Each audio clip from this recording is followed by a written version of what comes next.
Good evening, everybody. Welcome to this Miliband lecture this evening.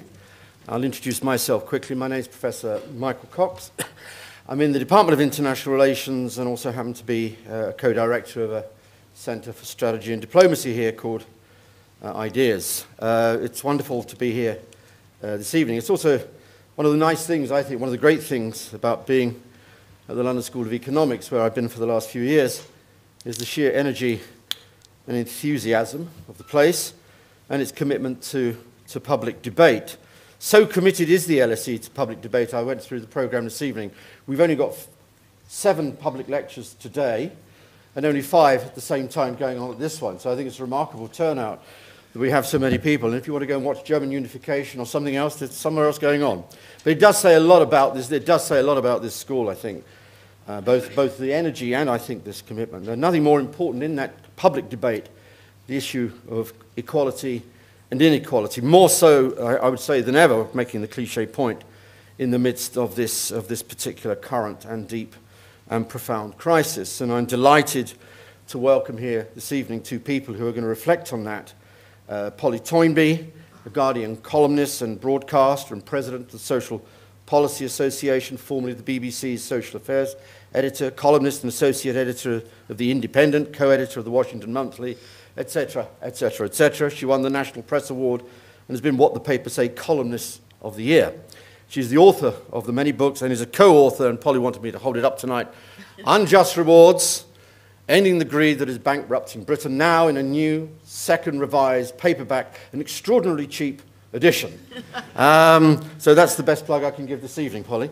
And the other author and the other speaker this evening is David Walker, a writer, broadcaster, and journalist who edits Public, the monthly magazine published by The Guardian for senior public sector executives, who was formerly also chief leader writer of The Independent. With no more ado, I'm going to welcome Polly and David here to the LSE this evening. You're more than welcome to speak to the issue Unjust Rewards, Exposing Greed and Inequality in Britain Today. Polly and David said they're going to stand up here together, if they can manage that somehow or another, but I'll leave that over to them. So I'd like you to give them an LSE welcome here. Polly?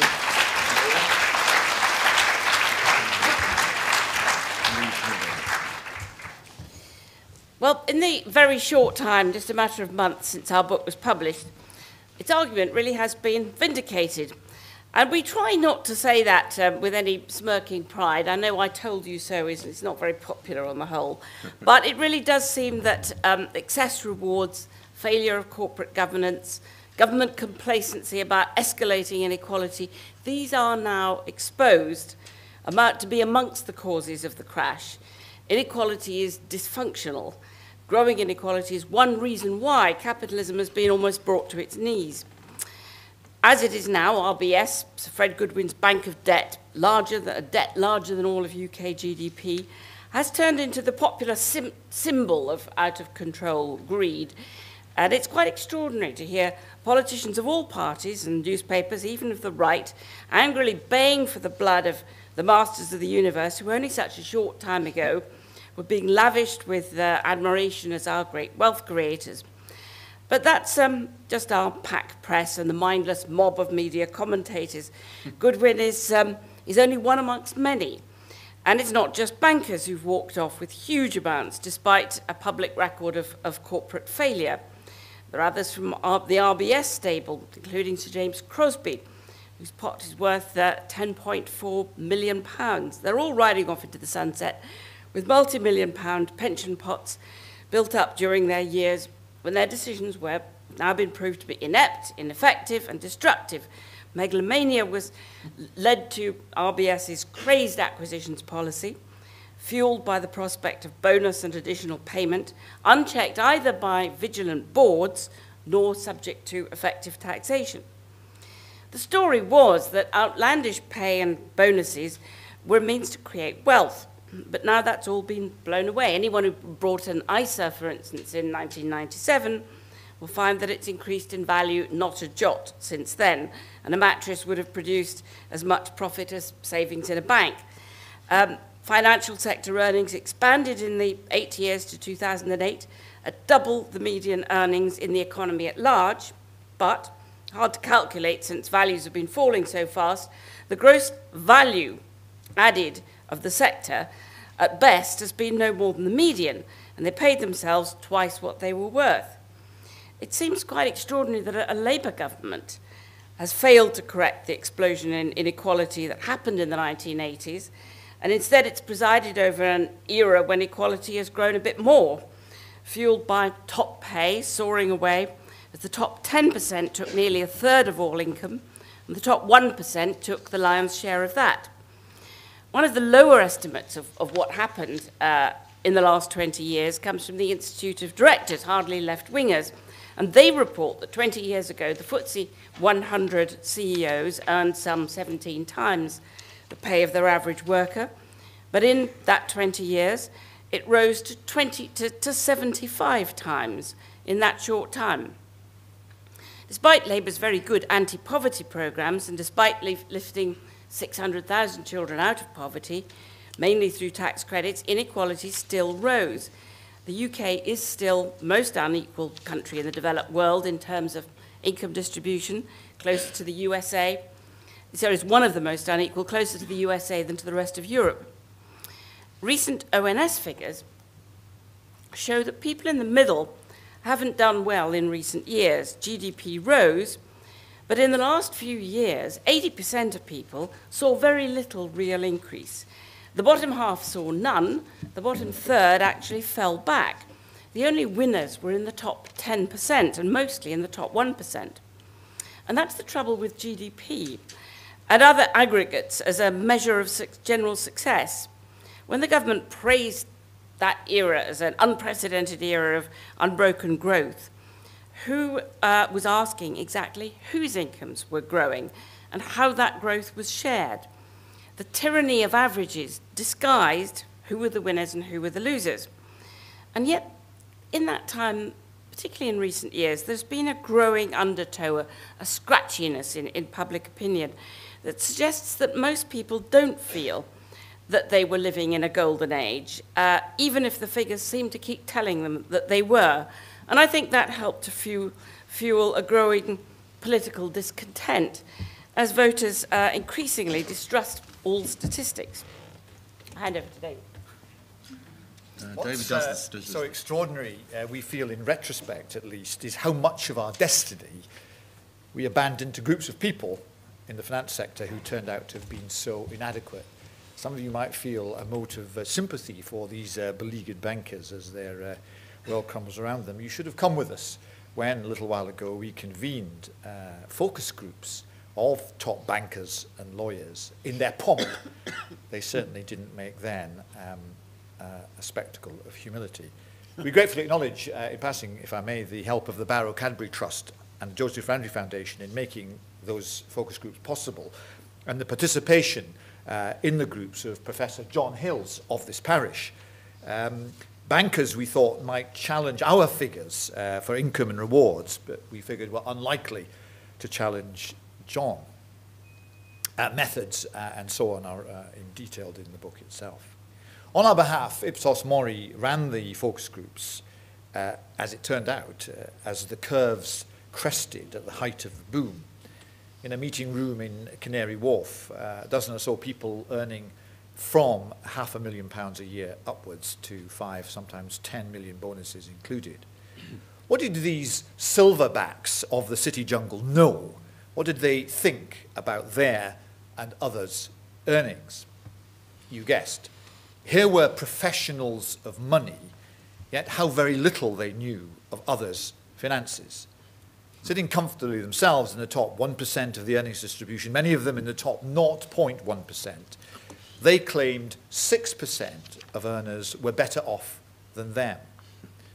The earnings of £150,000 a year plus that they had placed them, they seem to imagine, below those actually earning £50,000 a year max. They wanted to compare themselves with an imagined richer society where they were a step or two down from the top. And their self-regard, it seemed to us, veered into self-deception. We deserve it, they said in the qualitative analysis, because we work so hard. Yet, the annual survey of hours in employment, official measure, reports an average working week in financial services in recent years of some 34 hours, as compared to the 33.9 in the economy as a whole. In 2007, a high income by definition was £39,825, the sum it took to put an earner into the top 40% tax band. Some 90% of the UK's 32 million odd taxpayers earned less than that, a fiscal fact our group found extraordinarily hard to believe. They overestimated by 4 times what it takes to enter that top 10% bracket of earners in the UK. They thought it was £162,000. Our lawyers and bankers were next asked what they saw as the poverty threshold, i.e. what it meant in money terms to be poor. They fixed it at £22,000 a year. But that sum at the time was just under gross median earnings, which meant the bankers regarded ordinary earnings as poverty pay. Now, we feel knowledge gaps such as that should disqualify the wealthy from pontificating about taxation or redistribution. Here's a lesson, we feel, for news producers and pundits. Financial ignorance of that kind surely matters. Yet, city views such as those in the boom bubble years carried great weight with ministers and politicians of all parties, and indeed seem still to do so. Money men and women ostensibly speak with economic authority, yet their social opinions deserve no more regard than those you might pick up in the street, maybe even less. After John Hills had put up slides showing the correct figures on the various measures we were asking about, one youngish banker said sheepishly, "My appreciation of the numbers was quite hopeless. Given my age and my level of experience in the city, I wouldn't have thought I would be so out of touch with reality." Another went on to say, "The goose that lays the golden egg," this was justification, "is the people who come to London to make wealth." A sentiment echoed by a large number of those in the focus groups. How richly ironic, we can now say. As he was speaking, he and his colleagues were destroying wealth.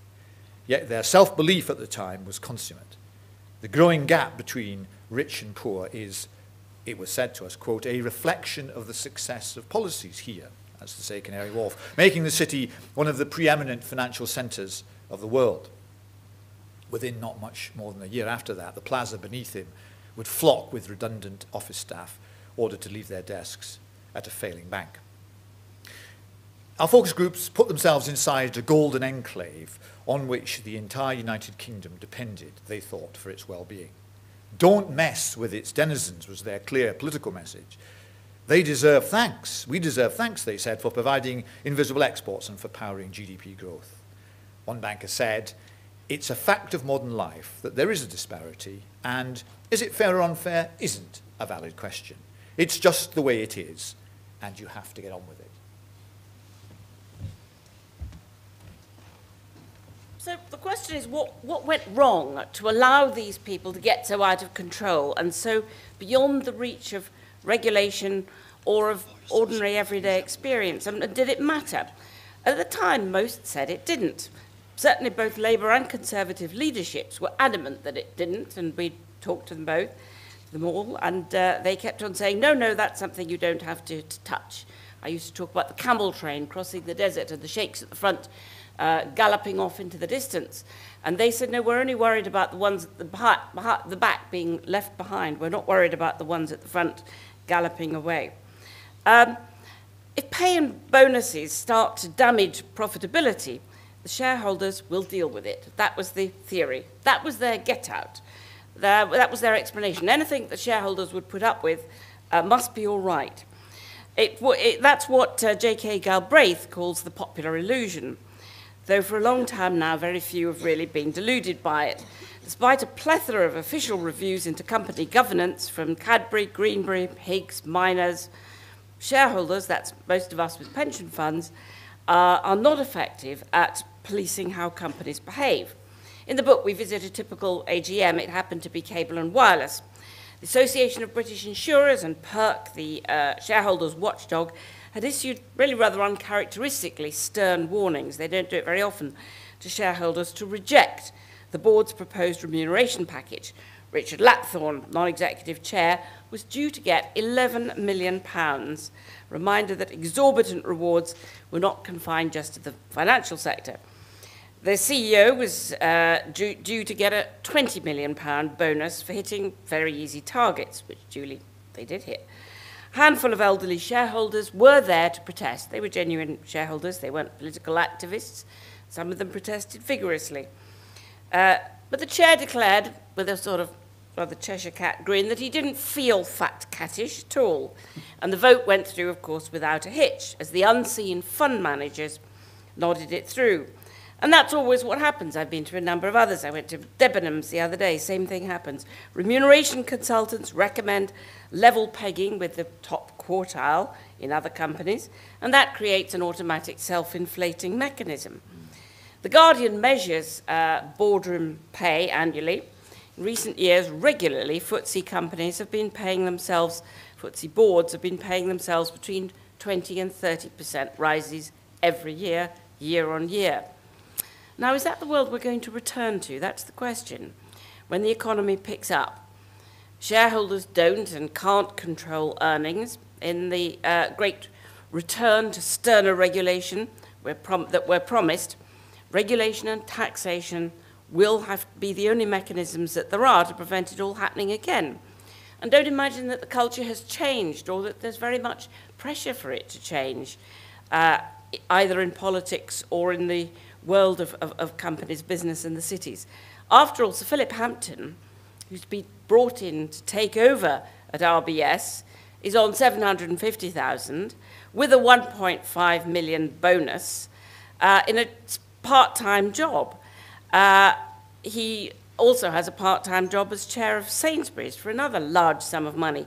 So on the horizon so far, unless we make much more fuss about it, it doesn't sound as if there's much of an appetite for change. And so it goes on. Only this week, we've seen the Treasury agreeing a set of bonuses for the bankers working for UK financial investments, the body overseeing taxpayers' interests in the quasi-nationalised banks. And don't please say incentives are needed, because such bankers surely these days can't be, need to be recruited or retained. Exactly where else, we might ask, would they work? The case for progressive taxation, we're talking about more progressive taxation, I suppose, than now, rests on these pegs. If corporate control of high earnings has broken down, which I hope we've gone some way to demonstrating, only the state can wrest it back by means of taxation. The goal is to secure more equality of income, to reduce the social space between earners and make a contribution to reducing status differentiation. A new book highly recommended by the Emeritus Professor of Social Epidemiology at Nottingham University, Richard Wilkinson, called The Spirit Level, presents again the strong correlative evidence that inequality is dysfunctional. Countries that are more equal are happier, more trusting, more productive. Stress, obesity, crime, fear are all inversely connected to material inequality. The other reason for progressive taxation is to provide the funds that we need for social intervention. You can lift people out of poverty, by which the government has done mostly through tax credits, but also it's been doing it through social programs. Nobody would deny that causes of poverty are multiple, and if you look at the trajectory of countries, particularly the Nordics, Netherlands, that have nearly eliminated child poverty, they've done it through a combination of direct transfer of more equal pay and through social programs. And I think it's, in our book, we look at some of the social programs that Labour has brought in with that in mind, and it shows the value of what taxation can do. Because one of the things that these bankers kept saying in our focus groups was, well, we know the government always wastes the money anyway. And they had a whole string of reasons why. I mean, taxation basically was theft as far as they were concerned.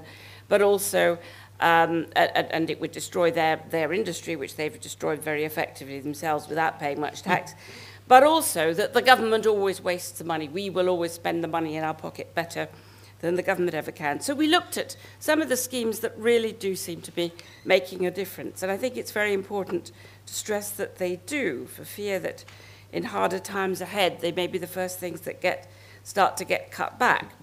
There is Sure Start, programme for under fives, where all of the evidence now is that what happens to people before they ever get to primary school is what really makes the difference.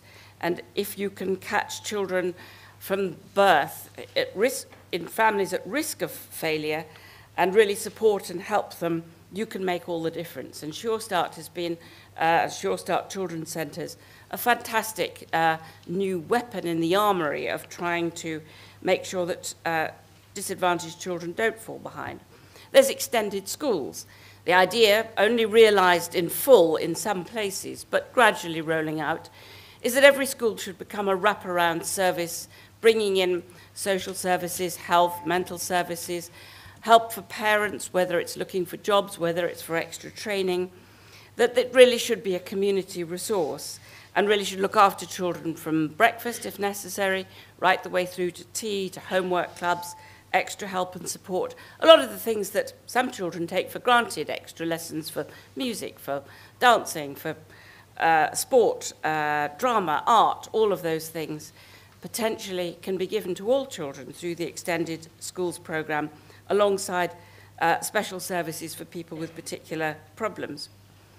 I think one of the most interesting pieces of research that we quote, which shows how important the under fives are, some American research by Todd and Risley, in which they recorded the conversations in families, 3 sets of families, in professional families, what they called working class families, which in our case would be more middle, and welfare families.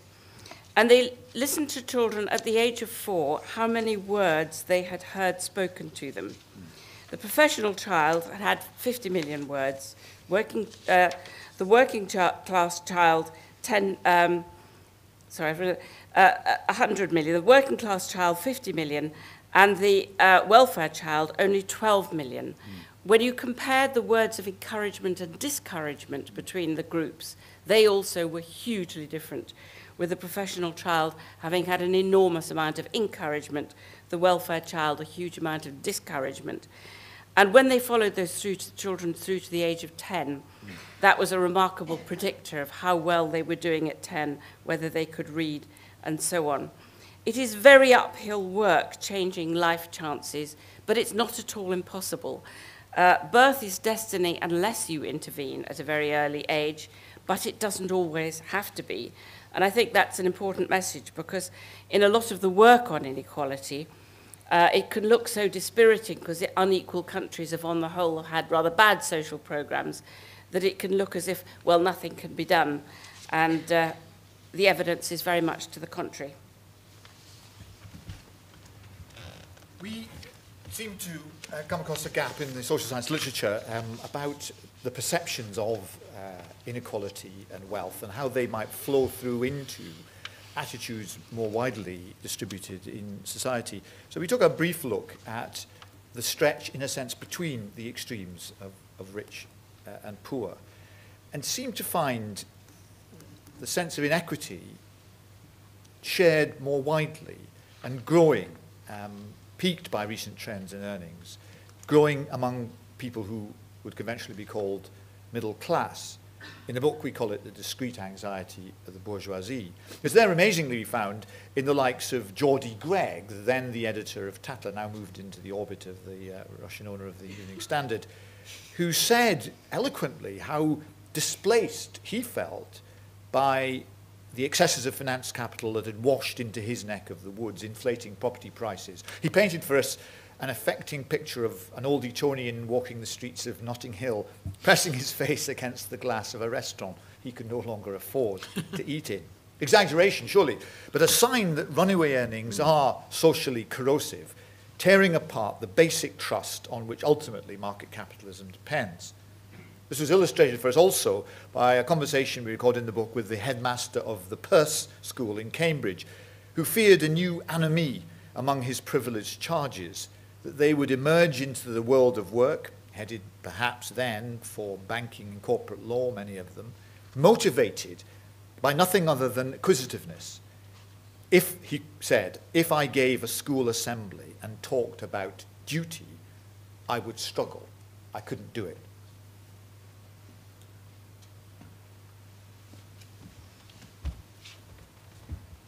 So the question is, what can be done? A number of things. I think taxation comes at the top of the list. I think it's been quite extraordinary during this time of huge expansion of pay at the top that nobody has dared suggest raising top tax rates. And we are still at the very bottom of the European League. I think only Luxembourg has a lower or similar top tax rate. Most of Europe much higher. And over many years, that makes a big difference to the amount of money that's brought in and also to levels of equality and inequality. And finally, the Labour government has got round to saying, well, actually, we will increase it from 40% to 45%, but only after the next election, with great trepidation. That's a very small rise, again, by European standards, and much too late in the day, since Labour probably won't still be there. Might even be one of the reasons why, since I think there's been growing indignation at the soaring away of under-taxed wealth at the top. And of course, a lot of it not actually paid through one means or another, legal or not. I think one thing that would be revolutionary would be transparency. What opinion polls show us time and again is how little people know about what other people earn and how surprised and indignant they are when they discover. And I think the fact that most people who are themselves in the top tax bracket, and we've asked a lot of people, keep asking people, are astonished when they hear that the top tax bracket, A, that there are only 10% of people in it, and that it starts at around £40,000. In other words, 90% of population earn under £40,000 continues to come as a great shock to people. They're very unaware, particularly since the decline of trade unionism, I think, and public bargaining and loud talk and politics of pay, which have very much disappeared from the news radar. They are very unaware of what people earn, very unaware of what's ordinary, what's poor, and what's rich. And I think transparency, I think if tax returns were public documents in the same sense that wills are, I think it would change the culture. And there'd be far more talk about who's got what and who paid what tax when, and who earns what. And it happens in some other countries, Nordic countries mostly. And I think after the shock, it's like sort of everybody deciding to go nudist all of a sudden. After the initial shock, people would get used to it. At the moment, I think, it's the great taboo. It's probably regarded as worse than nudism. But I think it would be a great help. I think there is a possibility, or at least an opportunity, whether it'll happen or not, I don't know, for changing the culture, for changing the ethos, for bringing back some sense of shame. Sir Fred Goodwin didn't come out of nowhere, and he's not alone. There is a whole culture there where there is no sense of shame whatever about absolutely unwarranted huge sums of money. I think there could be shame about the taxes that corporations pay, instead of which they keep demanding lower and lower corporation tax in a kind of race to the bottom, which I think Europe should be doing something about. The Guardian's recent series, I don't know if any of you read it, was an absolutely shocking eye-opener. A third of the FTSE 100 companies paid no tax whatever because they get round it in one way or another. They do it legally. It's allowed to happen through various loopholes. We have a government that's notoriously failed to rein in any of the tax havens that Britain's responsible for. Britain's responsible for more tax havens than any other country. Interestingly enough, when Gordon Brown spoke in the Congress yesterday, I don't know if anybody watched the whole thing, he got several standing ovations for being nice about America and things, but the only spontaneous whoop of applause actually came when he said, and now we must close down tax havens. But of course he never said any of that until Obama got into power, nor did he promise to raise the top tax rate until 2 weeks after Obama had come to power, promising the same thing. Perhaps bravery and daring is catching, and perhaps it'll spread around the world a little bit, some of that Obama idea of what is and isn't proper. The other thing that's very important is fairer pay. The last 2 years, it's very good that Labour brought in a minimum wage, made a lot of difference to a lot of people, particularly women's pay at the very bottom. But the minimum wage has been frozen for 2 years running, which were 2 of the very good years, for no very good reason. The minimum wage needs to keep rising above inflation until it reaches a living wage standard. London does have a living wage brought in by Ken Livingstone, kept up by Boris Johnson, I'm glad to say. Many cities in America have implemented a living wage. There is something ridiculous about the taxpayer having to subsidize low-paying employers because families can't survive, so they have to be paid tax credits. Raising the minimum wage would actually reduce the burden on the state. And I think that as we have a low pay commission, we should rename it the Pay Commission, and it should look at top pay too. It can start off as an advisory. It can start off with guidelines suggesting what would be reasonable for shareholders to accept and not accept, and where in certain sectors and at certain times shareholders should get very activist and should protest vigorously and refuse to give their support for remuneration packages that are excessive. If that doesn't work, if they've got beyond shame, then I think we should consider compulsion, but that's further down the line. All of these recommendations that we've made are really very modest and very moderate. You can hardly call it Marxism. Yet even these seem extraordinarily radical in the times that we've been living in the last decade, where all the parties seem to gather together on a smaller and smaller bit of the centre ground, and none of them dared step even a little bit outside. Off the record, most people in Labour, Lib Dems, and even some Conservatives would say, yes, we are worried about the growing inequality. But when it came to actually suggesting any of these really rather modest proposals, they all panicked and said, no, no, it would be electoral death. I think it may turn out to be the other way around. Thank you. Just to wind up there. I suppose we hope and believe the public respond to functional as well as moral arguments, reducing crime and antisocial behaviour and increasing fairness going together. Talking up the good that tax credits do, targeted as they are on poorer families, and how well families spend it. Talking up Sure Start and good parenting programmes. Again, I hope not naively, observations that might possibly be made by from the centre-right, as well as one from the centre-left.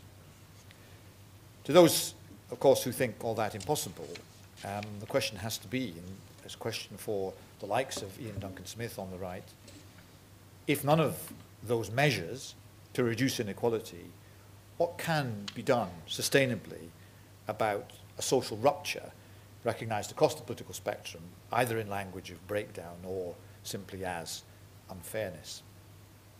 We believe within a generation or two, this country could throw off dysfunctional inequality and enervating social discontent to become a fairer, less angry place. Other countries have moved impressively down this path. Few of them have staved off the full consequences of recession, that's true, but the recession as observed elsewhere in Europe and certainly in the Nordic countries looks to be much less potentially socially damaging than it could be here. Here, however, the case for equality, fairness, has unfortunately been allowed to go by default. There really could be no more poor children, none destined to fail from their first breath because of the family they were born to, if society were fairer, and the measures exist to accomplish that. The affluent boys we saw at the Perth School and the poor children we visited in a number of programmes Polly mentioned earlier could enter life's starting gate closer together. Thank you.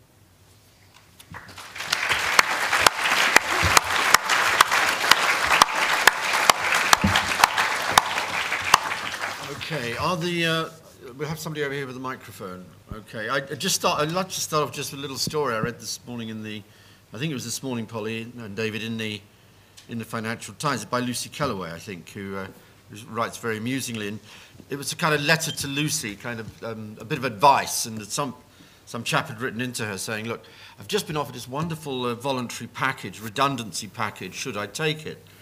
And she replied, for goodness sake, don't do it, you'll never get another job, there's none out there. And then the next thing she said, which I thought kind of related partly to what was said to Steve, said, for God's sake, you might end up in the public sector. And I do think, firstly, maybe I could just get my first question in and then maybe a second point and throw it up to you and then start it. Is it not the case that part of the thing you're talking about is also about devaluation of the public sector in terms of the image of the public sector, people who work in the public sector? You know, we're now in a situation where people from layman's are now applying for jobs in the public sector and they suddenly realise how much people in the public sector actually earn. And I do think some part of this is this constant devaluation of people who work in the public sector, dare I even say it, the LSE. The other thing you mentioned about Gordon Brown, I won't make the normal jokes about Gordon Brown, but he was in the United States yesterday and I read the speech and it's a great celebration of the United States. Now that's fine because America has some wonderful characteristics. I don't share this kind of normal anti-American hysteria. But it does seem to me that the models he's worked on, the image he has of the good society has been the United States, which is not surprisingly also combined with pretty strong and profound pessimism and skepticism about Europe. So the two questions I want to start the debate off with, maybe either you or David can reply. One, isn't part of the solution the revaluation of the public sector, revaluation of people who work in the public sector, not a devaluation? And will that happen in the context of this crisis? And secondly, don't we have really to rethink our relationship with the United States, at least ideologically? And part of the argument for Europe isn't just about the euro, it isn't just about becoming part of Europe and joining with France and Germany, it is also thinking about a different kind of social model. I think that's a very good point. I think the public sector, though, is under huge pressure now because given that most of our newspapers, 80% of them are owned by right-wing owners who wish to bring in the Conservative government, one of the weapons that they use is that Labour has wasted all of this money on the public sector. All of the money where's the money gone? It's all been wasted. It's true that most of it is, a lot of the programmes that we've seen is invisible to most people. You've got to go out and look and find and ask. You're not necessarily going to see unless you happen to be somebody who works in that sector or you have a child who goes to your local children's centre. Large numbers of the best things done are not necessarily visible to the general public, and I think that Labour has been very bad at selling the best that it's done. It's been very ambivalent about whether it wants to be seen as the party of great social progress, the party that made the great pledge about abolishing child poverty, which it very rarely talks about except when speaking at charity conferences or to people who are Labour Party people. And when Gordon Brown went to the city, he never said to them, the great thing we're doing is abolishing child poverty. He never mentioned it to them. So that I think a lot of Labour's programmes have spent quite a lot of money, and it's been easy for the right to say, well, that's all money down the drain because we can't see it.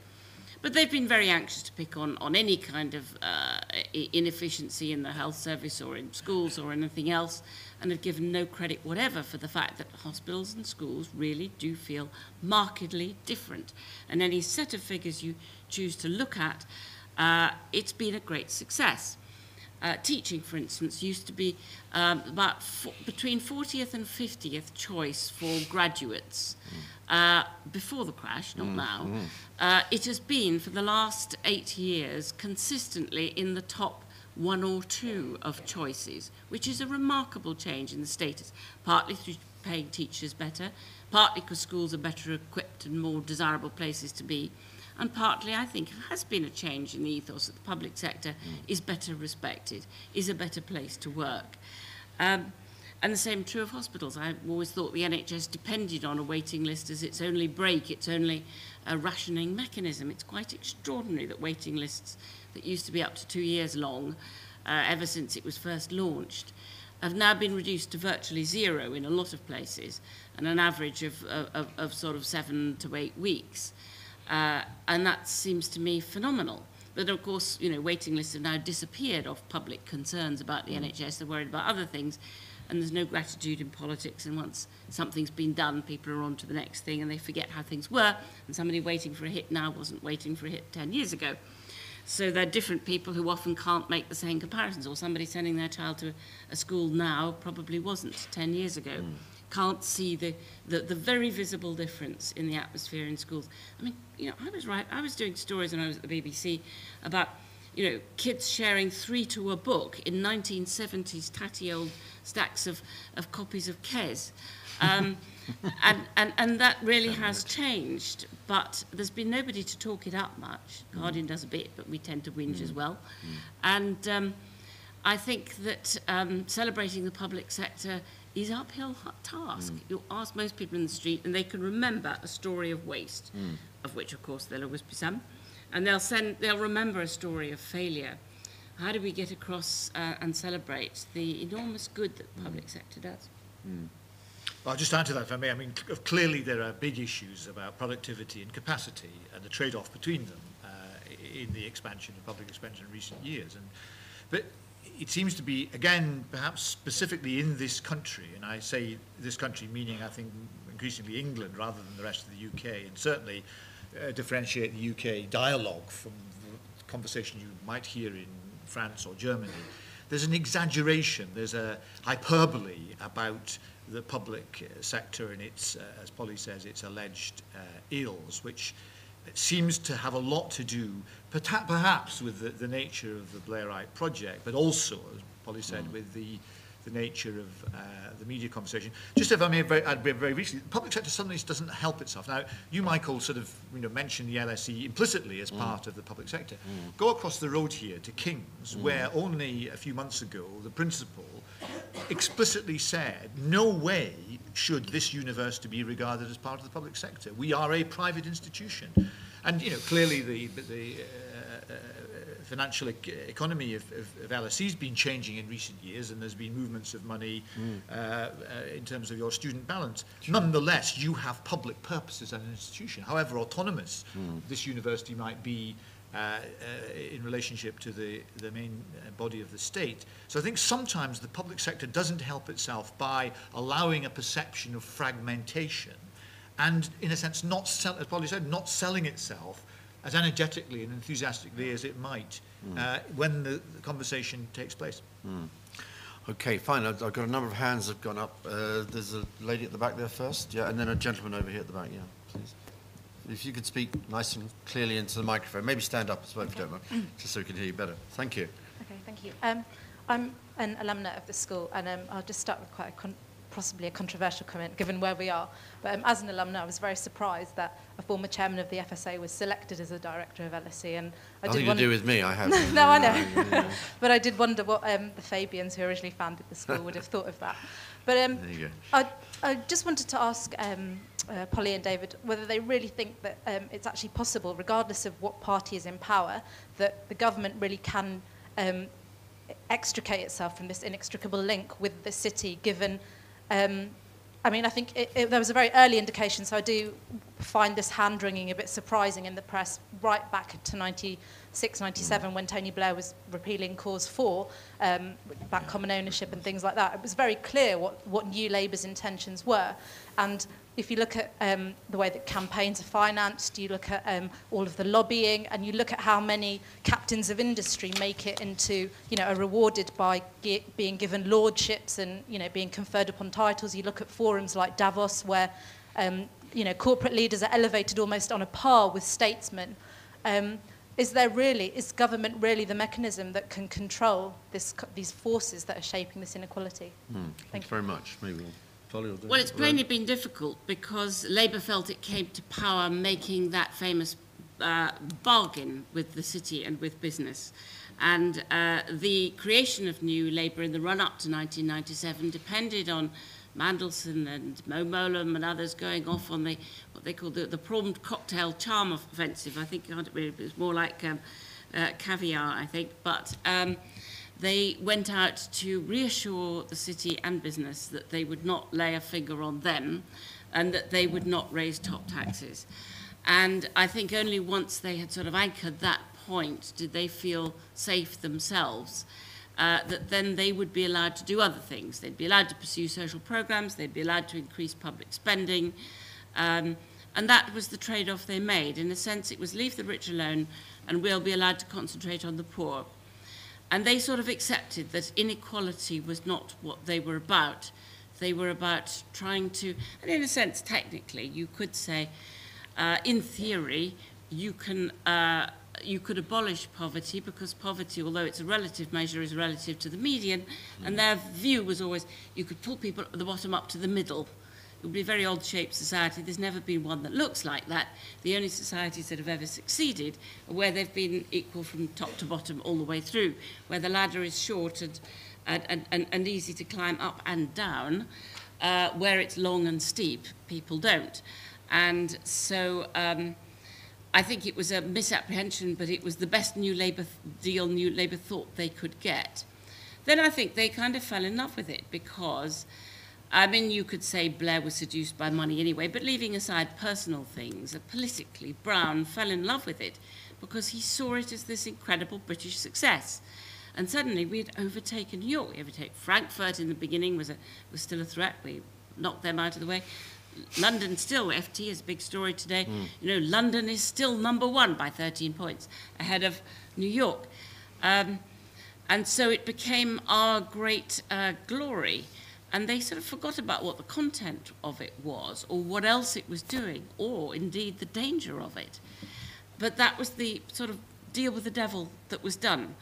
We have a unique opportunity to change all that now.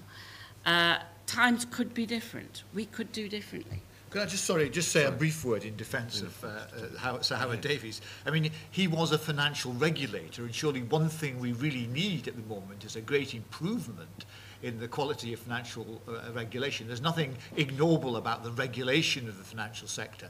And if I may just add, I mean, this school has had right-wing and indeed very reactionary directors in the past. I think I'm right in saying the second director of LSE, Halford Mackinder, was a well-known imperialist and a man whose views would not be accepted in the salon of modern London. Yes, I think I better keep off the issue of Sir Howard Davies because he sits on my remuneration committee as well. There you go. The gentleman here, yeah, please. Polly, you did a very good article 2 Saturdays ago, and you've repeated some of that tonight. But you seem to be resigned to the fact that you can't change Gordon Brown's attitude to the city. Is that truly the case, and how would you set about doing it? Well, I think that's a very good political question. I mean, can there be enough of turmoil within the Labour Party to actually change what's going on at the top? I mean, you look at Harriet Harman even modestly suggesting something even slightly more radical than the rest, and it's immediately regarded as a splitter, as a gaffe, or she's some ludicrous bid for the leadership, which it plainly isn't.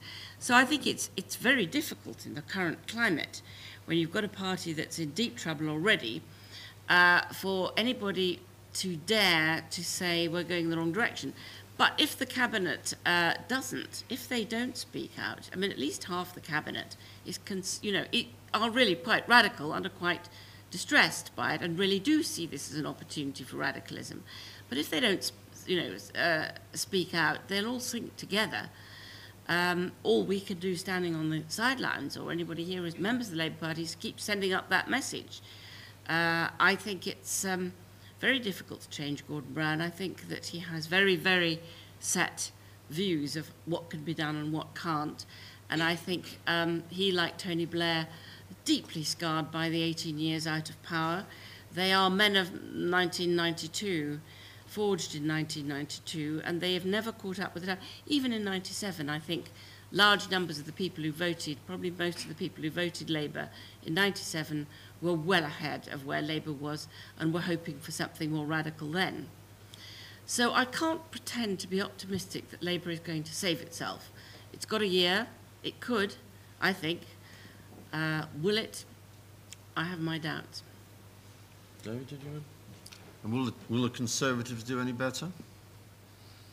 Polly? Well, we don't really know what the Conservatives stand for. I mean, there's no doubt that they are transformed greatly in terms of of how they sound and what they talk about and what they'd like to do. And I think to some extent there is, a reasonable amount of good faith, and talk to a number of them, David Cameron and the others, that all other things being equal, they would like to be nicer and better and to be more socially concerned than Conservative parties have been, governments have been in the past. But when it comes down to it, what will matter in the end is whether they're willing to put the money into these social programmes that on the whole they do approve of. And yet even last week, there was Ken Clarke, who you might expect to be on the more radical edge, saying, not that we must bring forward more spending, but saying we must bring forward the planned cuts. And if they're even saying that now while out of power, and if they're going to win an election on the basis of we can cut the national debt quicker than the other lot can, we're in for a very tough time, because whoever wins, it's going to be very tough for public spending. But if they win on a ticket of we'll cut public spending more than the others, I think that's quite scary. All right. I think there's a gentleman here. Yeah, a young chap there. Yeah. Could the other microphone come over here so I can, on the left? Yes, so we come over. Yeah, please, sir. My name's Joshua Genner. I work for the Labor Party. It's funny you should talk about child poverty. Recently, I heard James Pennell say, speaking about how brave it was that the government had been tackling child poverty, and that it was so brave because it was not a popular issue. And I was thinking, surely the brave thing to do is to fight to make it an issue, obviously. And you speak about the fact that Labor, New Labor was a politics of certainty, and it has been said that what we've been left with after New Labor did everything it could do is all the things that New Labor can't do. And you say you're not optimistic about people fighting these tough battles. So if you don't think it's going to happen, do you really think we're going to have to wait for a new generation of Labor politicians, or is there anything we can do to catalyse the process? Wait till 2050, is that go on? I don't know. It's my natural inclination is to be optimistic and to look for good signs. I think it'll make a huge difference whether Labour just loses or whether Labour crashes out at the next election. If it just loses and it has a chance to get back at the following election, which it might, because whoever wins next time is going to have a hell of a time running the country, not very enviable. There are a lot of people there, and a lot of them in the cabinet too, with far more radical intent. I would say, this is the Miliband lecture, both the Miliband's, for a start, are way out ahead of anywhere where Gordon Brown and Peter Mandelson and people are in terms of what they'd like to do. Will they forge a new way forward with a new party ready to come in next time? It's a possibility. For the time being, we ought to try and think about saving the party now from going down, but I'm less optimistic about that. Perhaps you... Well, I mean, I would say, hopefully not too negatively. Yeah, get up to the microphone, David. Yeah, thanks. Look at the work done by colleagues here at the Centre for the Analysis of Social Exclusion on attitudes. There is a large traditional body of English individualist attitude which doesn't believe in the volume of poverty which can be objectively demonstrated, which certainly doesn't believe in the deservingness of poor families, even when confronted with the facts. And this is not the bankers, this is, look at the data from British social attitudes each year. People can be persuaded, you're absolutely right, through long deliberation by the patient presentation of facts. But given the qualities of our national conversation, tainted as it is by the right of centre press, it is extremely difficult to make the case. I'm sure you're absolutely right, more could be done. And as Polly said earlier, had the Blair-Brown government come to power in 1997 with an intention to address the deformations of mainstream public opinion, change might have occurred. It's clearly too late for that now. Okay, there's a gentleman at the back here. If there's anybody from upstairs, please throw your hand up so I can bring you up. Good, I've got two up there as well. The gentleman there first, please. Hi. My name is Bala. I'm postdoctoral fellow at UCL. Just wondering, you say the greed is with this small group of people in investment banking, but even regular average middle income people invest in iSave. People do want to have more returns for their money, so greed is inherent in human nature. So how are we going to address this? You're quite right. No, people will take what they can unless they are regulated or shamed or the culture tells them not to. In that sense, I don't think Sir Fred Goodwin is personally to blame. He is the product of his environment. As I wrote the other day, just as surely as you know, someone brought up in gang culture on a very tough estate is a product of his culture. I think that that's what the state is for, in a sense, to frame laws that constrain greed, encourage the better element of human nature, and restrain the worser element. I don't think it's impossible to do, to return to a sense of some kind of proportionality between what you can expect to get at the top as a ratio of the bottom, and to explain it publicly and to say, well, what do we think? Well, let's have a discussion. What do we think you can say to the voters? Do you think it should be, 10 times, 20 times? What's the rule of thumb here? And that's why I think having a pay commission that discussed these things, opened the debate, produced reports, or a royal commission, if you like, on remuneration after all of this, would be very welcome. Because there's been so little discussion of it, and so, really for 20 years now, I mean, ever since the unions really disappeared from the political horizon, there's been so little public discourse about what people are paid, let alone what they should be paid. I suppose we wrote the book perhaps fearful that the appetite for the moral argument about greed wasn't very great for obvious reasons, and really pitched our argument on functional grounds, that inequality is dysfunctional, that the behaviour of corporate boards, not just in the financial sector in recent times, has been dysfunctional. The behaviour of the people who invested in iSave wasn't dysfunctional. It turned out that they made a mistake because of the lack of security in their deposits, but it's a different kind of thing from the dysfunctionality of the pattern of high rewards that have been evident, as I say, not just in the banking sector. But I really do think it's much stronger ground because of the vagaries of politics to make an argument about the irrationality of the pattern of high rewards we've seen in recent years, rather than make a moral appeal, which clearly will only ever convince a limited number of people. Thanks. We've got a gentleman out here, please. I was a bit sorry you didn't perhaps mention unemployment benefit in your list of things to do, because I feel that gets left out of a lot of the current political response to the Depression particularly. And, it was moving and painful to hear how the professors at the LSE are feeling undervalued, but... I'm sure you look moved, I must say. Oh, I am. But that's a massive feature, and obviously there's another anxiety about the rise of the far right, which feeds exactly on those people who aren't in a low-paid job, they're just in no job at all. No, you're quite right, and we do mention it in the book because the government has emphasised child poverty, because child poverty is the element that gets most public support. I mean, pensioners and children are the easier things to do, and so its main targets and its main successes have been with poor children and poor pensioners. It's done actually very well for poor pensioners. For the first time ever, if you're old, you're less likely to be poor than if you're not old, which is quite an achievement due to pension credits.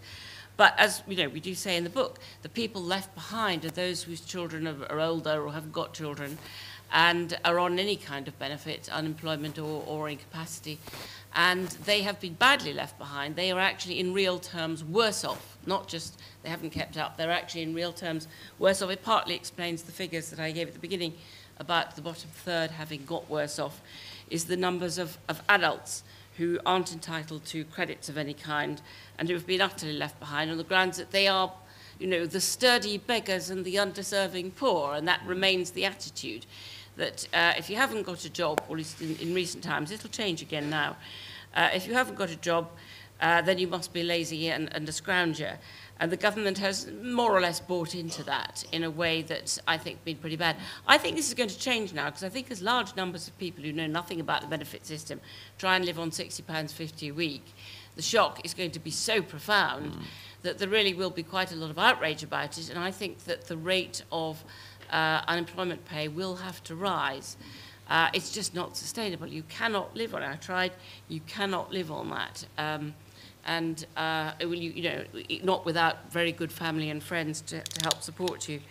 And I think that this government and the next will have to come under huge pressure. I also think that attitudes change towards the unemployed quite rapidly. Times of all of the opinion surveys show the moment unemployment rises, people become much more sympathetic. They know somebody who knows somebody, they've seen people in their work, they've got members of their family, and they identify quite strongly with people who've lost jobs through no fault of their own, whereas in other times it is those people's fault. What about scapegoating British jobs for British workers? I mean, isn't there, the debate won't go in the progressive direction you wanted to, but could easily go into kind of finding somebody just below you who's even in worse position. Yes, I mean, I think we've seen a flavour of that. I mean, at least the unions are very much against the scapegoating of foreign workers, but of course the BNP then moves into the gap. If the trade unions move too far away from where the opinions of their members are, that can be quite dangerous too and open up to something worse. I think that there may be a lot more pressure on foreign workers to go home, and a great deal more of that if times really are as bad as some predict. Okay, I've got a gentleman down here in the blue shirt, please. I'd just like to pick you up on a comment you made about corporation tax and the chasing downwards of it. We live in a globalised world where it's very easy for corporations to up sticks and move to other jurisdictions. That obviously has its stresses and pressures put on individual employees who work for those organisations and the exchequer. Given at the European level, which I think you alluded to as a solution to it, that taxation remains vetoed and there's no common taxation policy, nor does there seem any prospects of member countries harmonising taxation. How do you see that being addressed at the European level? Well, sorry, just as an addition, taxation has to come from somewhere. If we chase corporation tax through the floor, the burden will, a further burden will be placed on individual taxpayers. Yes, indeed, and most people feel quite strongly that corporations should pay their fair share, and we've seen corporation tax drop quite significantly in the last decade. Most important of all, the first step is to harmonise the way that corporation tax is, the way that it's levied, which at the moment isn't harmonised throughout Europe. The second, more difficult question is whether you can actually harmonise the rate. I think you could bring in certain rules that would stop people pretending to move to Dublin or anywhere else by saying a company can only be deemed to have moved if its board and directors actually live in the Cayman Islands or wherever they purport to be based and domiciled, and those to their work. And you can actually prove that most of the work that they carried out actually happens in the place that they purport to be their tax base. So then you needn't necessarily harmonise the rates, but at least you make it a great deal more difficult to pretend to operate from somewhere that you don't. Well, we already have domicile. They'd have to be domiciled in the Caymans if they wanted to say, or in Dublin, if you wanted to say, like WPP, we've moved to Dublin. Actually, Sir Martin Sorrell has not moved to Dublin, and his family has not moved to Dublin.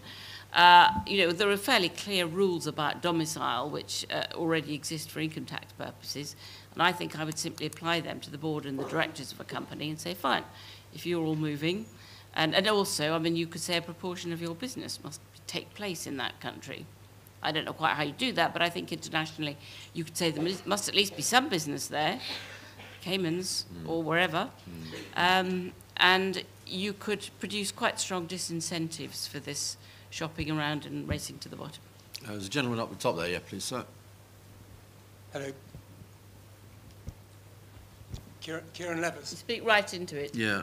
At the top. And I'm sure everybody would agree with David that, with all of you, that executive pay has become, well, rather more than irrational. It's become downright insane.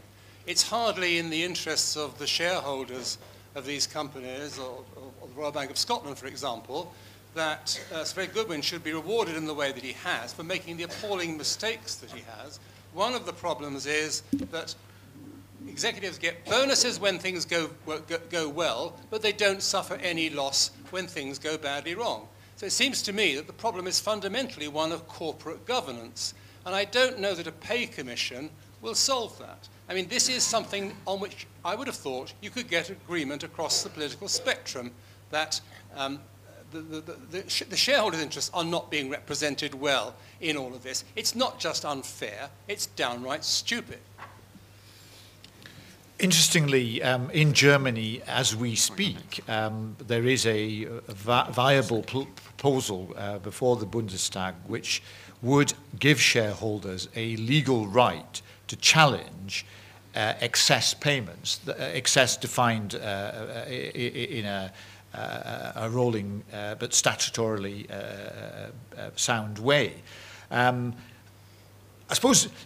I think that's a very good measure which we could quite profitably study and perhaps introduce here. However, it would require the corporate body of shareholders and the institutions that represent them, pension funds and so on, to be that bit more active and involved in the governance of the companies that they ostensibly own than they seem to have wanted to be in recent years. And I suppose pessimistically, sometimes one seems to see at the heart of the private enterprise capitalist system this hole where the corporate entities are simply not run in the interests of the owners. And the owners take it on the chin and they don't protest. And, you know, as we describe in the book, this rather dispiriting visit to the annual general meeting of a PLC, which ought to have been an occasion for the assertion, even if symbolically, by the owners of their rights against these manager directors who were using, quite literally, the company as a cash cow and paying themselves huge, you use the word insane, others might say obscene sums, to often, we now see, perpetrate failure. So I think there are technical measures that could be adopted. And I think Germany is well worth watching to see what they're doing. And you may be right. It's one thing that the Conservatives, Liberal Democrats and Labour could potentially come together on, whoever's in executive power. Though I see no chance of them coming together on anything whatever in the present climate. It seems to me the less there's any real disagreement, the more determined they are to produce synthetic disagreements. There's a gentleman in a blue shirt there, please. Thank you. There's a quite widely held perception in the scruffy state staff room in which I work that one of the reasons that Labour politicians challenge the corporate world so weakly is that they are, one way and another, remunerated by that world, and that in some ways, I don't know how many, I'd be interested in your opinion, people in Oberhorn's phrase, the political class, have been corrupted by protracted exposure to capital. I know that's not new, by the way, but it's the level that interests me. No, I think that's true. Not perhaps in the straightforward, obvious sense of sort of cash in hand, but around the edges. I think that certainly party funding has been deeply corrupting. It has meant that they have had to rub shoulders with these people socially in ways that they might not have necessarily bothered to do otherwise. And in the process, sort of distinctions between friends, business relationships, courting them, needing to court them, needing them to take, you know, 10,000 a night plate dinners, gala dinners, to raise money for parties. It's just something that Labour should have done on day one. But of course it dared not because of its own union funding base, and was corrupted in that sense. In terms of personal corruption, yes, round the edges a bit, but I don't think it's the prime motivator for this. I do think the fact that ministers go straight from the Department of Defence into the defence industry, straight from the Department of Health into the health industry, Alan Milburn straight into the health industry, though Pepsi-Cola as well, which you could call the anti-health industry. And I think that connection, you know, is much too close, and we should go to much stricter rules with a much longer period of purdah before they are allowed to do that. And certainly perhaps not while their government is still in power, should they be allowed to do that. But I don't think the personal corruption, it's very easy to personalise it, is the main reason. I think the political fear and the sheer power, these people march into number 10 and number 11 and say, right, we're the masters of the universe. we have the wealth of the country in our hands. We are the only really successful thing about Britain. This is how this discourse has gone in the last 10 years.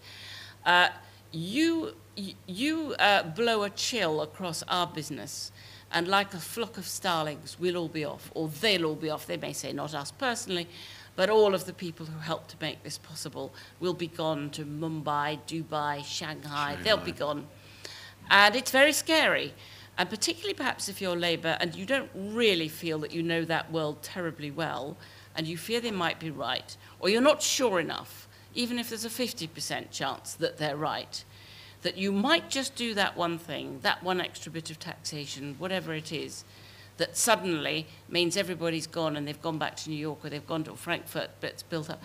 I mean, they've been wrong about this, serially wrong, but intimidated. These people are very scary and very powerful. And I think that's more important than the sort of personal corruption, money in the pocket stuff. Do you think Ken Livingstone was intimidated? Because he didn't seem to be strongly anti-city, if I remember very well, Polly. Yes, I think that he fell for it too. You know, London is the greatest world capital city, and these are our wealth creators. And, you know, if you're mayor of London, it's quite difficult not to turn around and say, I'm mayor of London, but not of the city of London, which is technically the case. But I think, I mean, if I may just underline Polly's point, I think as important, more important than any possibility of personal corruption, the pursuit of pelf or corporate reward, is a kind of intellectual weakness which is systemic in the thinking of the Labour Party well back in the 20th century. You can go back to the 1920s, 1930s and see Labour. One of the reasons for the tragedy of Labour in 1930-31 was because of a failure of understanding about the nature of the private economy and the possibilities of state action in relationship to it. And I think, you know, we're in an academic institution now. One of the great opportunities, whatever might happen in terms of political fortunes next year, could be a radical rethinking of the capacity of a left-of-centre government relative to private economic power, were Labour, assuming it loses next year, to take office again. But that will depend very much upon students, postgraduates and professors at institutions such as this, lending their shoulders to the wheel of intellectual recuperation, giving Labour ministers, were they to come to power again, the mental wherewithal to withstand these pressures, these personal pressures, which inevitably they would come under. No, I think that's a very important point. They really need the ammunition.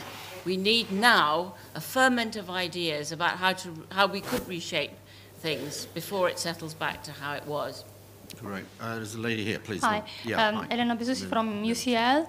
I wanted to go back to the first issue raised on the public sector and the role of the public sector. And surely the devaluation of the public sector is connected to the value and role assigned to the private sector as a provider of social services in this country in the last 20 years, maybe. And the Nordic countries, but France and Germany as well, that you mentioned, David, are countries where the public sector is, as a provider of services like health, education and housing, is not marginalized and is not providing services only for the poorest margin of the population.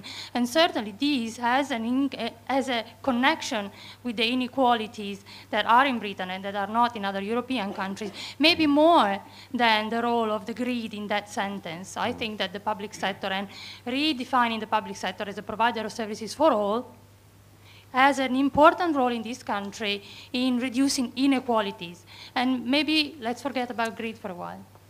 Perhaps something also on schools, private schools, independent schools. I mean, what's interesting in a way is at a time of huge growth of wealth for some, there hasn't been a great growth in either private health or in private education. Actually, satisfaction with both with the state sector has risen.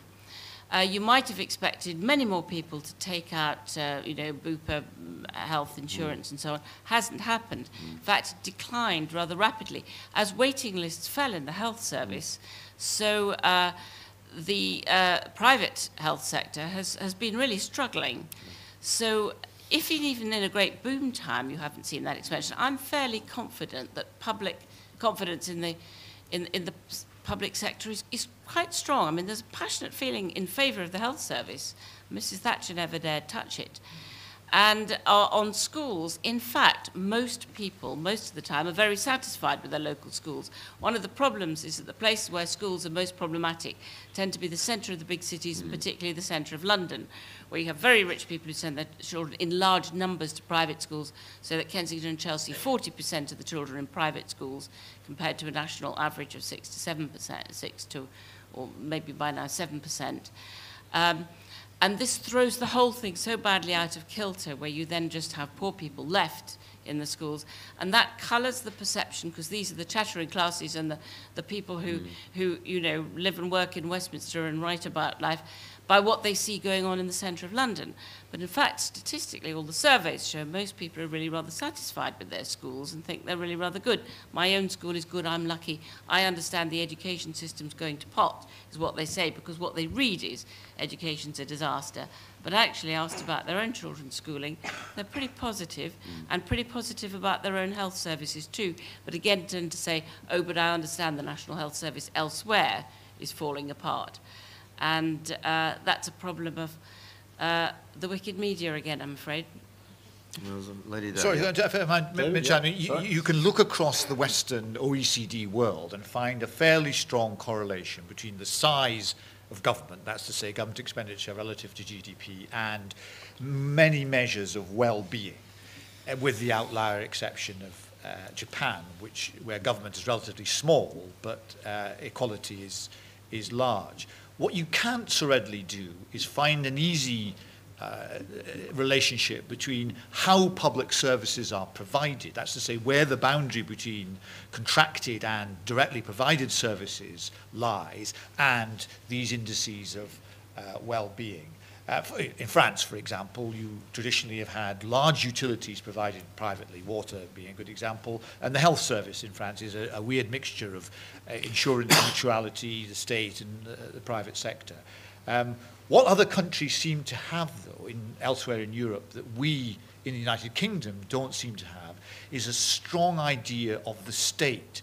Paradoxically, even in federal Germany, where you have large divisions between federal government and the Länder and local government beneath them, the idea of the state is very strong. Similarly in Scandinavia. And I think, again, there's a sort of traditional intellectual disregard of to define the public in a robust way, which may be part of the explanation for why things appear to be so out of kilter here.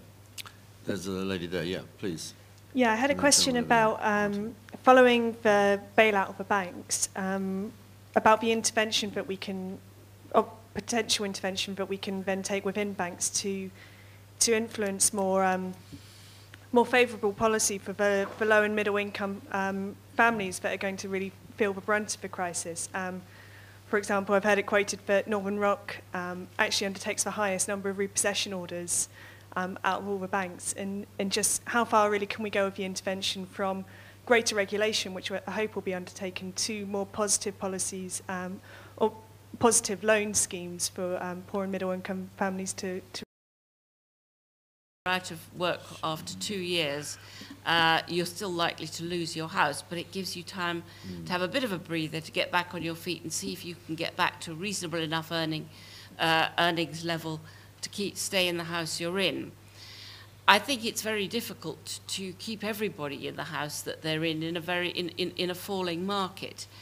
And that's why people are desperate. The government is desperate to try and shore up the house price market, but that in itself has its problems, because house prices were too high anyway. We've still only got back to 2006 levels, and in 2006 they were insanely high. So the government is kind of caught in a trap where it's got to keep doing exactly what caused the problem, which is creating a bubble out of house prices. And I think that's a very tricky technical question. But I mean, if they can save as many people as possible from repossession for the time being, that'll be a help. They need to do a huge house building program. Will there be money for that? We don't really know yet. Well, this is where housing's interesting. I'm sorry, I want to interrupt, but arguably, owner-occupation expanded too much. And so repossession, cruel as it is, and the ways of mitigating it, might be, in principle, a way of reducing what is an overexpanded owner-occupied sector, provided, as Polly rightly says, social housing were to expand to provide opportunities for people to rent affordably. You don't necessarily, however, need to build new dwellings to secure that. I mean, we do have a tremendous mismatch because of the operations of the peculiar British housing system between numbers of households, units, and available property. There is the physical space to accommodate many, many more people in the stock that we've got, both in the social sector and in owner-occupation, but it would require much more intervention by local authorities, by government, in private, what's deemed to be private housing than we've perhaps ever seen to secure a better match of the available space and the demanding households. There's a gentleman at the back there, please. Yeah. All right. When you start to talk about inequality, could you speak up a bit into the mic, when please? you start to talk about inequality, you're very open, sadly, to the accusation that you're preaching the politics of envy. So I want to get a stronger grip on why inequality is a bad thing. Now, would David and Polly agree with me that one reason inequality is a bad thing is because it's indicative of an increase in the concentration of control over capital? And that's bad for two reasons.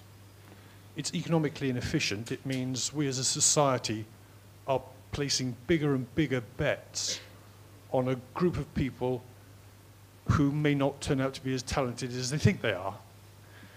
And the other reason it's a bad thing is because the other side of the coin to the increase in concentration of control of capital is the exclusion of the great majority of the population from control over capital.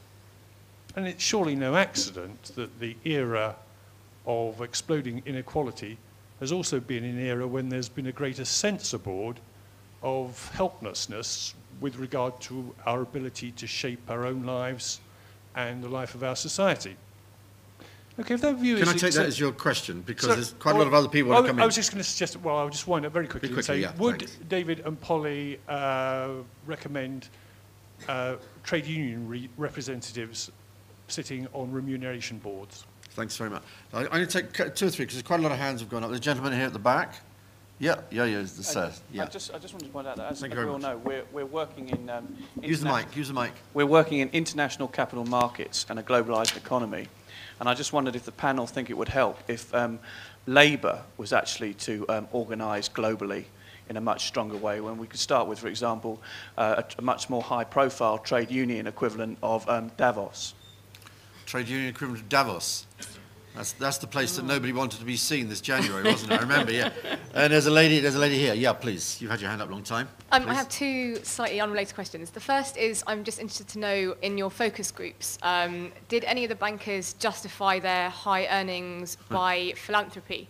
And did you have any shining examples of high-end earners who have sort of taken it upon themselves to redistribute their own incomes and champion social projects of their own? My second question is that, do you think that the outrage that has been generated recently over bonuses and executive pay is partly, mostly underlying that is actually lack of confidence that people, the low earners, could not actually reach that position themselves, and that people don't actually object to inequality in itself, but mostly because, there's only a certain type of people who are actually earning those sums? Okay, I know this is a bit of a... But there's one last question from the lady here at the back. Yeah. Did you have your hand up? I did, yeah. Sorry, I missed you earlier on, but I wanted to bring you back in. Yeah, please. Okay. My name is Angelica, and I am an immigrant living in the UK. Yeah.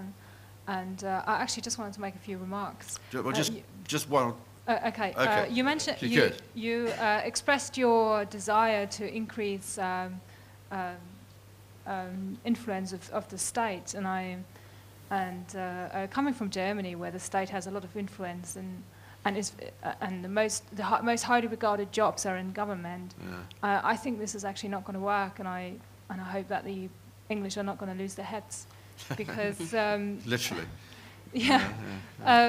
Because the statistics have shown that despite of universities being for free in Germany, for example, the meritocracy hasn't improved, really.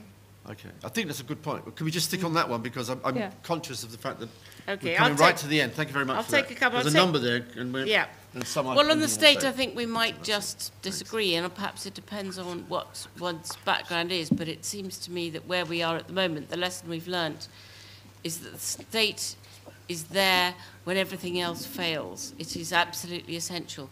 When it comes to the point where even these bankers in our focus groups, who utterly rejected the need for the state in almost anything at all, are themselves the biggest beneficiaries and have caused outrage to taxpayers that such vast sums of money have to be shoveled in to pay for their bad gambling debts. It seems to me that this is the moment for the rehabilitation of the state rather than the moment for rejecting the importance of the state. When all else fails, that's what's there. That is the best representation of our collective selves. Paying your taxes is the most communitarian thing you ever do. It's not a burden. The things that you need and want most in life, that you value most in life, your health, your children's education, the parks, the streets, safety, security, these are things we can't buy for ourselves, that we can only buy communally, and the state is a reflection of that commonality.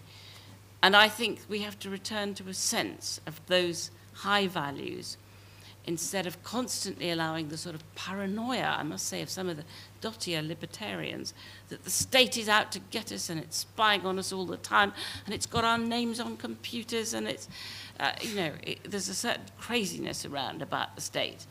And I think it's time that at least we pull a bit on the other end of the rope and reassert its very precious values, not just as a necessity, but as a positive expression of the best of us. Philanthropy, yes, of course they said philanthropy. If you tax us more, we won't give so much. But as we have a chapter on it in our book, they don't give very much anyway. They give much less of their income proportionately than people lower down the scale. The richer you are, the smaller proportion you give of your income.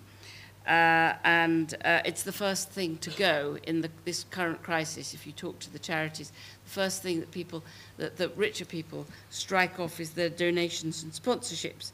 Great problem for charity, and just as well we have a welfare state and not what they're suggesting, which is a philanthropic state, where if you didn't have tax, they would step in instead. Well, they might sometimes now and then when they felt like it, which doesn't really provide much of a substitute. I mean, of course, a world without philanthropy would be very depressing and dark.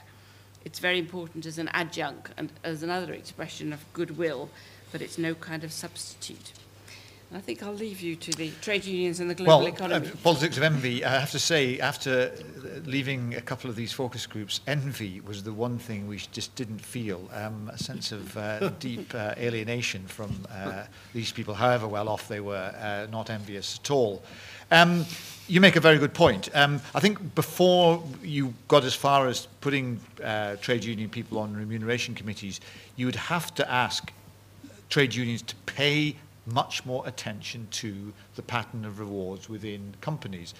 A few years ago, we did some work on pay, thought about writing a book about it, but one of the reasons we didn't was because we found it incredibly hard to interest people in the distribution of rewards within organizations. And unions are often the worst. They will fight often for a group who are members of the union, but will pay very little attention to what's the rationale for payment perhaps further up the line.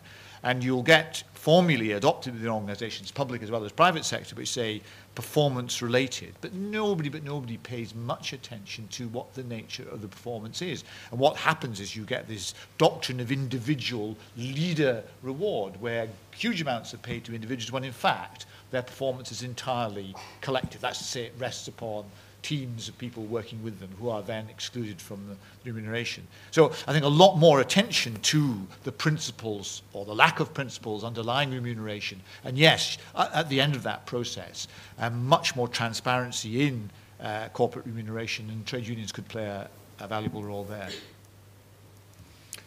Okay, I'll draw the proceedings to a conclusion. I should point out again that this was part of the a series organised by the Ralph Miliband programme. I should also remind some of you who Ralph Miliband was.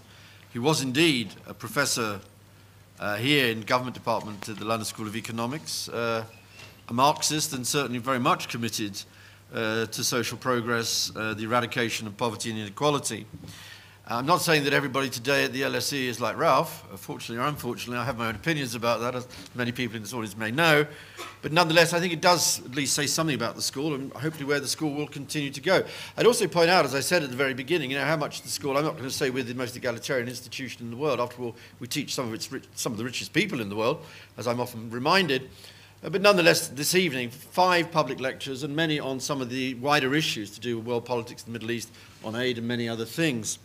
I'd also remind you again about the book, which actually has some of the greatest puffs I've ever seen. One I will actually read out here, Polly. Unjust Rewards should be compulsory reading for anyone on £162,000 and over. And that comes from the Independent on Sunday.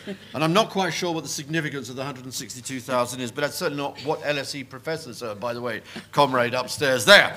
Anyway, it's a great book. It's been a great presentation this evening. We've asked some great questions. Thank you very much, but particularly thanks to Polly and to David for a great contribution this evening. Thank you very much. Thank you very much. Pleasure.